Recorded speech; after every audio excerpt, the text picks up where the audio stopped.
প্রিয় দর্শক, মাধবদীতে যেই বিদ্যুতের লোডশেডিংয়ের কারণে যে শ্রমিকরা আন্দোলন ডেকেছে, যে আন্দোলনে পল্লী বিদ্যুৎ ভাঙচুরের পরে কিন্তু পুরো মাধবদীকে আপনার রণক্ষেত্র পরিণত করে ফেলেছে। এই যে যেখানে দাঁড়িয়ে আছি আমরা ওকে মার্কেটের সামনে, 3-4 তলা থেকে কিন্তু পুলিশকে লক্ষ্য করে কিন্তু আসলে ঢিল ছুটতেছে এবং ব্যাপক পরিমাণে কিন্তু পুলিশ এখানে আহত হয়েছে এবং অতিরিক্ত পুলিশ মোতায়েন করা হয়েছে। র্যাব পুলিশ, ডিবি পুলিশ কিন্তু এখানে একজোটে কাজ করতেছে। কিন্তু সেই 2 ঘন্টা পেরিয়ে গেলেও কিন্তু আসলে এই শ্রমিকরা যে আন্দোলনে ইট পাথর ছুটতেছে, এগুলো কিন্তু এখনও বন্ধ হয়নি। তারা কিন্তু বারবার চেষ্টা করতেছে তাদেরকে ফেরানোর জন্য।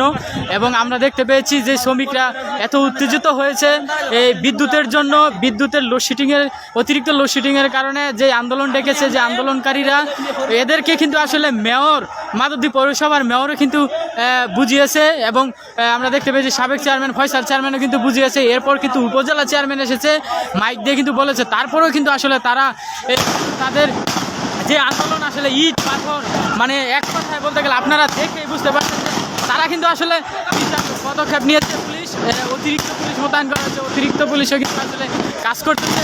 3 বাহিনী কিন্তু একজোটে কাজ করতেছে, আপনারা দেখতে পাচ্ছেন। আসলে আমরা দেখতে পেয়েছি তারা কিন্তু আপনার বিভিন্ন জায়গা থেকে ইট পাথর দিয়ে কিন্তু আসলে পুলিশকে লক্ষ্য করে মারতেছে। তো এখন কিন্তু অতিরিক্ত আনা হয়েছে এবং তারা কিন্তু কাজ করতেছে মাঠে। আমরা দেখি সেই 3 ঘন্টা বেরিয়ে গেলে কিন্তু আসলে শ্রমিকরা কিন্তু আসলে থেকে যেটা পাচ্ছে সেটা দিয়ে কিন্তু ঢিল মারছে। আপনারা দেখতে পাচ্ছেন যে এই যে রণক্ষেত্র পরিণত হয়ে গেছে মাধবদী। পুরান বাস স্ট্যান্ড থেকে আপনার পল্লী বিদ্যুৎ পর্যন্ত কিন্তু আসলে পল্লী বিদ্যুৎ 2টি শাখায় কিন্তু অনেক ভাঙচুর হয়েছে। পুলিশ কিন্তু বারবার চেষ্টা করতেছে আপনার তাদেরকে থামানোর জন্য, যারা আন্দোলনকারী রয়েছে, কিন্তু আসলে কোনোভাবেই তাদেরকে সেটা থামাতে পারছে না, আমরা দেখতে পেয়েছি।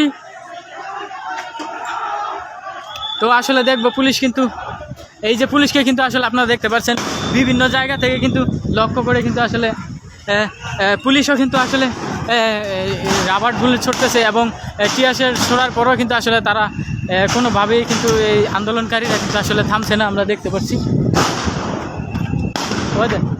10 মিনিট আবার